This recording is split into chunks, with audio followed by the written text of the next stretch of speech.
Coming up on City Spotlight, we have headed south and are on location in Jasper County. For our first time episode on Newton, we get an overview of the community of Newton with Newton Mayor Mark Bolander. We'll discuss Newton's infrastructure, existing and new businesses in Newton, and the many recreational opportunities in and around Newton. It's the 19th community to be featured on City Spotlight as we talk for the first time all about Newton. Next on City Spotlight.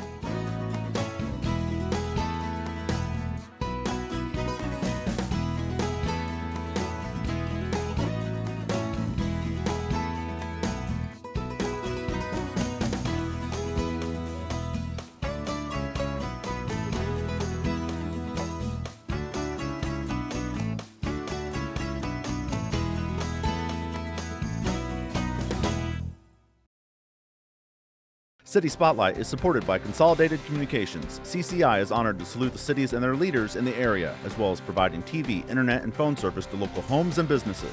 We live where we work and are proud to support the communities we serve. More information available at consolidated.com.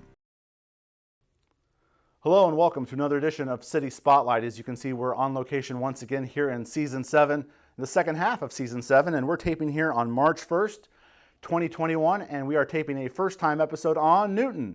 Yes, we've traveled down south to Jasper County. Look forward to learning all about this community. And to help us out, first-time guest on the program, the Mayor of Newton, Mark Bolander. Mark, pleasure to have you on. Nice to meet you. Pleasure to have you on. Look forward to learning all about Newton. We're going to get a broad overview here with Mark. But first of all, Mark, first-time guest, tell us about yourself, please. Okay, like I said, my name is Mark Bolander. I'm a lifelong resident of Newton and Jasper County. I'm a business owner here in town. A lot of people, when I first ran for mayor, they asked me, how can you afford to run for mayor when you're a business owner? And my response was, how can I afford not to run? How can I not afford to get involved in our community? And it's been going on for 16 years now, so getting a lot of stuff done. 16 years is quite a long time. Again, it's your home community, so what do you enjoy about being the mayor of Newton? Well, I enjoy just driving around and seeing a lot of the positive changes that have taken place over the years. Great teamwork, leadership, doing a lot of positive things for our community. All right. Thank you very much. First time episode on Newton, so let's get a broad overview of a little bit of everything in Newton. And let's start with the location of the community. Obviously, I've mentioned we're in Jasper County, largest community in Jasper County, right. County seat in Jasper County. You have a couple of Illinois routes that go through the town, 33 and 130. Talk about your location, where you're located at. Okay, as far as our location, we're considered southeastern Illinois. Mm-hmm. Actually, there's another route that comes through the east part of Jasper County, Route 49, okay. Over at between Willow Hill and St. Marie, if you're familiar with those areas. Right. So we've actually got 3 highways coming through. Okay. We're about 40 miles south of Charleston, if that helps you in a way. Yep. And, we're a lot of things to be proud of in this community. Okay, very good. Let's next move on to infrastructure in the community of Newton. And let's start off with a recent grant that you had, that you received. It's going to help out with the water line, isn't it? Yes, on Liberty Avenue. Runs north and south, a lot, through the main part of town. And we're going to be replacing a lot of the water line. We had a problem with a lot of breaks, and then when we go to repair those breaks, we had a hard time shutting off the valves, and so we're having to shut off the entire town in order to replace those lines. So, thanks to a large grant, we are able to take care of that issue. So that's a recent grant to get that work done. Right. You've also said, prior to us taping here, you said you've replaced and fixed water, sewer, electrical fiber. Sounds like you've kept your public works crews pretty busy in recent years. We've worked very hard on our infrastructure. A lot of people don't think of fiber when they think of infrastructure, right. but fiber optic has become a crucial part of any community, any thriving community anyway. We started back in 2005, 2006 with a new wastewater facility, 2009 and 10 with a new water facility and a new water well field. We've updated our electric system, our grid. We are one of the few communities in the area. We buy our power from from other suppliers, and then we resell to our citizens and our store owners. We have our own substations, power poles, lines, etc. So we're very proud of all those things, and glad to be able to provide those things for our people. It's not every day or every decade you can update one of those, let alone all of those. So kudos to your community to be able to update with the times. Yeah, thank you. Very good. I would consider this infrastructure and something that we've talked about here on City Spotlight in another community, Shelbyville. About 5 years ago, you completed a streetscape. Tell us about Newton's streetscape. Yes, the streetscape was mostly around the square. We did go up North Van Buren to another walkway that was done with another grant, but as far as the streetscape, it's mostly around the square, some terracotta to add color. We've got new street lamps, and of course prior to that going in, we took advantage of the old concrete coming up and replaced all the water and sewer that was already in place and showing some age.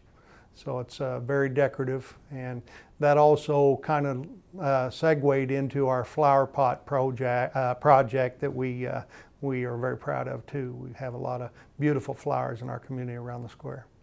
Flowers can't only help but beautify a community. Very good. Right. One thing you told me, Mark, prior to our taping was Newton has reached out to other communities in central Illinois. You said you're in southeastern Illinois technically, for ideas on different things. Tell us about that, and what was the community that you kind of reached out to for some ideas? Right. Well, early on, of course, I was a new mayor, didn't know everything that I needed to know, and so I went to a lot of meetings, both local and regional and state, and even some national meetings, so I could find out more of what was going on. One of the issues that we had early on is we had a great engineering outfit we were working with for water and sewer, but we were at a loss for electric. And so when I was at a state meeting, an IML meeting, I had the opportunity to have lunch with the city of Marshall. And those gentlemen took me in and kind of showed me the ropes, if you will, and helped me, gave me some leads on who to talk to, and we've had a great relationship ever since. And hopefully I can say that I've helped them too, because they came to me a few years ago and started talking about the aquatic center. So right. So that's always good that we can collaborate and work together and communicate, and it usually ends up with good positive change. Love hearing the stories. Newton is now our 19th community on City Spotlight. Love hearing the stories of how communities, regardless of geographic location in central Illinois or in Illinois, are able to work together. And yeah, Marshall, they opened that aquatic center a couple of years ago, so I guess you guys scratched each other's backs a little bit. One helped you with another, so it worked out great. Very cool to hear that. Yeah. Very good. Now let's talk about businesses in Newton. And one of the interesting things you told me, Mark, prior to taping, 190 plus businesses in the Newton city limits. Yes. That's an impressive number. The population of Newton is what? Not quite 3,000. That's a lot of businesses for a community of your size. So very good. Let's talk about some of your more notable. And I mentioned the Newton city limits, and you corrected me before we started taping. The newer Newton Power Station is technically not in the Newton city limits, but it is a notable business to mention in Jasper County. Very much so, and just because I'm speaking as mayor about our city limits, there's a lot of stuff in our county that, Newton is a part of the county, and we're very proud of them as well. And I don't get the opportunity to work with them as much, but when I do, or when I have an opportunity to talk about them, I do. Absolutely. And the power station is one of those. They've been an integral part of our community for several years, since the mid-'70s. And and there's several other businesses, for that matter, that aren't necessarily in the city limits but doing well. And the power station, obviously, it supplies power to the community, and it's coal.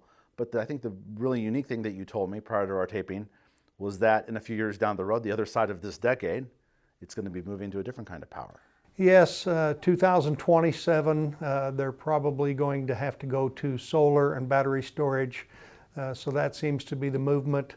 I suppose there's a possibility they could be providing both types of electricity for a while, but eventually it'll all be solar and battery storage. So hopefully, we've got some ideas there to where we don't lose all our employees and we don't lose all our property tax because that is a big part of our community out there. All right, very good. Now, not necessarily rapid fire, but we're going to go through several handful of other businesses and some new businesses. So you have several businesses on Route 33 on Jordan. Yes. Did I get that right? You did. Very good. Looks like Jordan, but it's Jordan. Very good. You have TPS Enterprises and Skyline Steel on the west side of the community, and there's a Newton branch of Vivapco. So those are three businesses that I take it employ quite a few people? Yes, they do. We don't have any mega employers in our county. We have a lot of employers that have anywhere from 30 to 100 employees. You get a bunch of singles and doubles, you can still score runs. You don't have to hit home runs every time. Love the sports analogies. Anytime you get it in there, very good. Those singles and doubles do add up. Yes. All right, some newer businesses, and you have one that opened up toward the very end of 2020, almost right there at the end, West End Reception and Events, and this is a place that can obviously, as it says, can hold a lot of things. Yes. That was one thing that we sorely missed. A lot of wedding receptions, prom, a lot of things that we weren't able to do in our community. And so this is a much needed thing that actually came out of a feasibility study that we did several years ago. And thanks to Doug and his team, they've really done a great job out there. I noticed several things we're going to talk about here as far as being built now or around it. You have a cobblestone hotel, which has several things kind of going on there on the west side of town. You have a new bank in construction, correct? Yes. First National Bank of Albany is building another branch in Newton, and that's actually going to be one of 4 in our town. So, and then we have a 5th one in the county. So we actually are doing very well with that. Cannot have enough banks. And you have a new building in the works or in construction for the Sarah Bush Lincoln Clinic? Yes, they have an existing location on South Van Buren, but they've done so well, they've outgrown where they're at, and so they're building a new, more efficient, larger facility along Jordan, however you want to pronounce it. Very good. It's Jourdan. Correct. And it's also Highway 33. Okay. And they're really getting after it this time of year, and hopefully this spring they'll be able to get inside. It's a good problem to have when you have to build a new building. Yes. Also in construction there on South Route 130, you have a new independent senior living facility. Yes, that's located behind the Tractor Supply store, which is along 130 there, or South Van Buren, whichever you want to call it. Correct. And we've actually got a list that has started for people that, seniors that want another place to live. They want more options, for our seniors to live. And we're very proud of that. It's independent living. Mm-hmm. So they're each going to have their own small kitchen or kitchenette. Right. There'll be some common areas, but a lot of our seniors are looking forward to this coming into place so they can begin to move in and use it. Very good. Last thing kind of here, before we finish off economic development, Mark, you have in the works, a new daycare. We're very proud of that. Hopefully by the time this airs, Right. we'll know a lot more because they're still putting their plan together, but very much needed. A lot of changes in the state of Illinois with daycare, mostly with how the buildings are designed, that Right. kind of thing. But a few rules too, as far as how many teachers you need and so forth. And so that's created a hardship, not just for Newton, Illinois, but for all over the state. Right. And we're hoping to address most of that with this new facility that we are working on. And it's very exciting, and hopefully I'll be able to talk more about that as it comes to fruition. Look forward to catching up on that. As he mentioned, when this airs, folks are seeing this at home in the beginning of April 2021. So lots of growth with economic development in Newton. That's exciting to hear, and we look forward to catching up with that on the next time we have you on, Mark. Let's move over to Parks and Recreation, and I am very excited to talk about this with you because you have a lot going on in the community and kind of on the outskirts. So let's start inside the city limits of Newton and you have a beautiful park in Peterson Park. Tell us all that happens at Peterson Park. Peterson Park, there's a lot going on there besides the aquatic center, which has our pool. We also have horseshoe, we have disc golf, we have basketball, tennis. Actually, the end of one of our newest trails will be there in that park. There's going to be a new facility, hopefully built this summer, called Lincoln's Place, which will accommodate some of our challenged young people. Kind of like an all abilities type Yes, thing? yes, Okay. yes. I'm still catching up with some of the terms, but yes, Right. but it's also for younger kids. It's built low profile, so if they do fall, they're not going to fall very far, and there's a nice softer surface that still supports, but yet doesn't hurt the kids if they fall. So it's kind of cool. We're looking forward to that. I have a couple of younger kids at home. I wish I had some of that padding inside my house for them. Very good. Yes. You mentioned the Aquatic Center. We referenced that with your conversations with the community of Marshall, and yours was built 10 years ago. Unique thing about that, not every community can afford to have and occupy and run a swimming pool facility. And you have all kinds of people coming from around the area. Effingham, Robinson, Olney, you said. What a destination Newton is for having a swimming pool during those hot, warm weather months. Well, our manager does a lot of positive things there in that regard. As she is hiring and interviewing potential employees, they ask for their schedules. And so, we don't get surprised with, well, my family's taking a vacation, or I go to band camp, or whatever the case might be. And then you've got kids that can't staff the pool. And unfortunately, some of the communities around us have to close their pool because of that, because they don't have the staffing. And so we know that going in, how many we're going to have late in the season. Right. And that makes all the difference in the world. And we're usually able to stay open till Labor Day, which is a lot longer than some. Not going to necessarily ask you any direct COVID questions on this episode. We'll save that for another time. But when would be the first day that the pool might be open? Are you planning on opening during normal terms this coming season? We were actually open last year. Okay. We did our masking, we did our distancing. Right.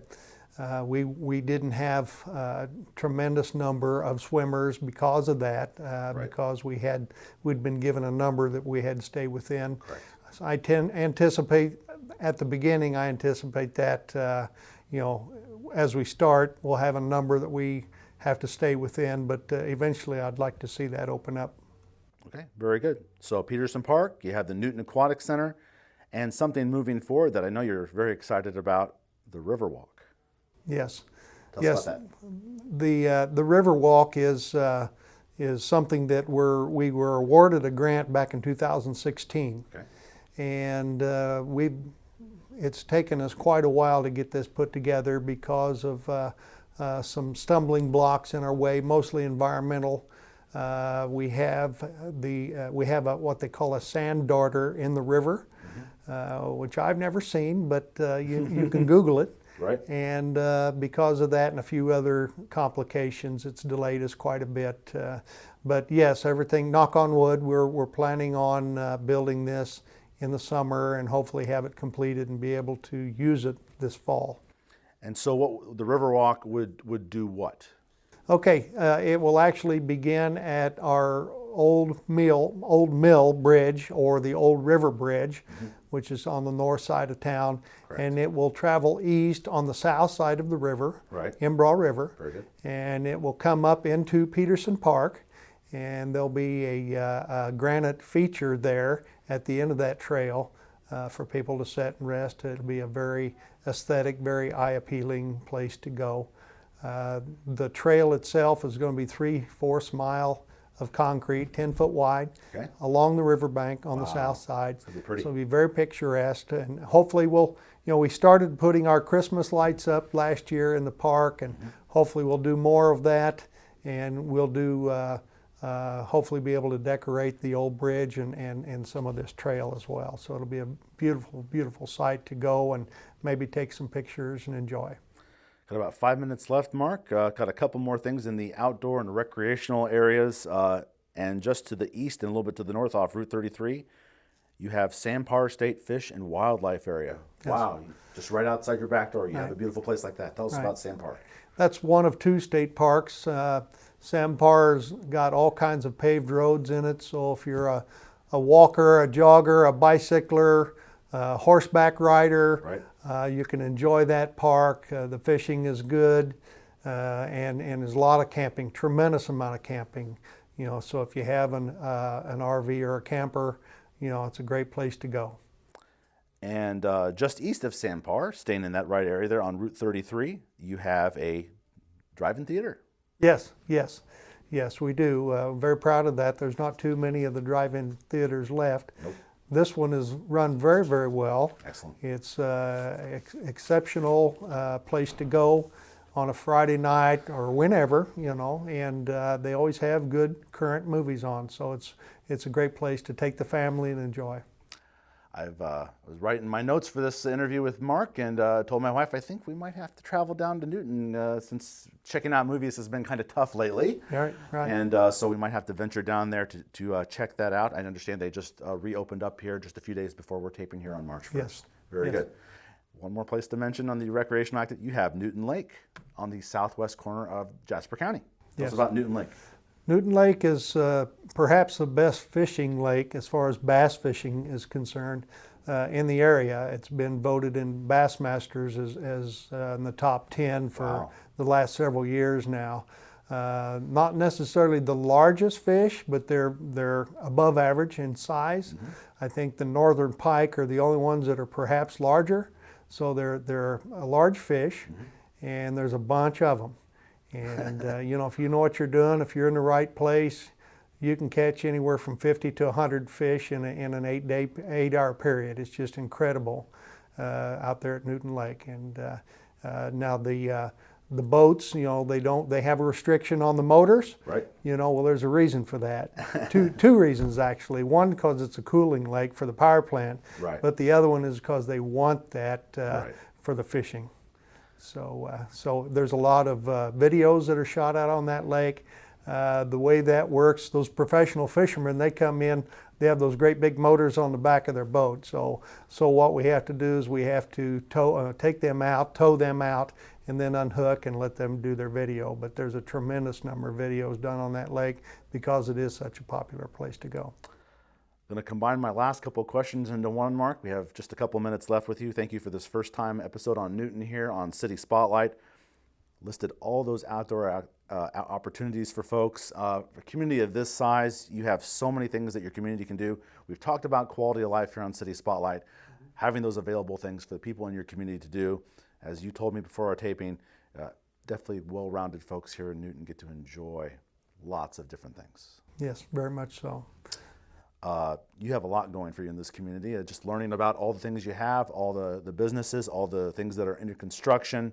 We just talked about the recreational communities. You have a lot going for you here in Newton. Mm-hmm. Thank you. One thing that I didn't mention, I'm going to mention if I got a minute left. That's fine, absolutely, please. Is this is the home of Burl Ives, and he sits almost in the center of town. Granite statuary. He's sitting on a bench strumming his guitar. So if you haven't been through Newton to take that picture, go sit on the bench and have somebody take a picture of you or do a selfie, you and Burl. And if you don't know who that is, he's the voice of Sam the Snowman. Absolutely. And Rudolph the Red-Nosed Reindeer. So yeah, he's probably our biggest claim to fame. Besides our football and our band, we have a tremendous amount of things to be proud of. We look forward to talking about those Newton Eagles in future episodes with the school district. And nice job to end there with the Burl Ives, and he's also an EIU. Yes, that's right. Excellent, nice job there. Got that one in there. Mark Bolander, Mayor of Newton, it's been a pleasure having you on City Spotlight. We look forward to coming back many times down the road. All right, thank you so much. Thank you so much. And that'll do it for this City Spotlight episode on Newton. As we wrap up here, let's take a look at some of the upcoming activities going on in Newton.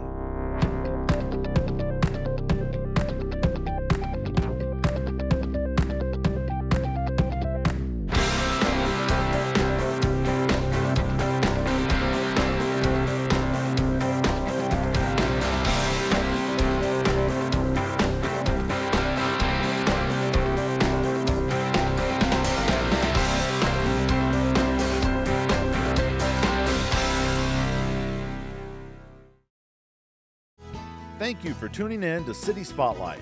You can check out past episodes, including the one you're watching right now, on YouTube.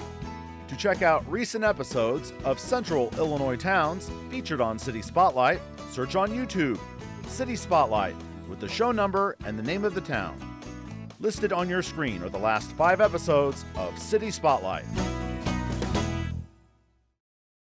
City Spotlight is supported by Consolidated Communications. CCI is honored to salute the cities and their leaders in the area, as well as providing TV, internet, and phone service to local homes and businesses. We live where we work and are proud to support the communities we serve. More information available at consolidated.com.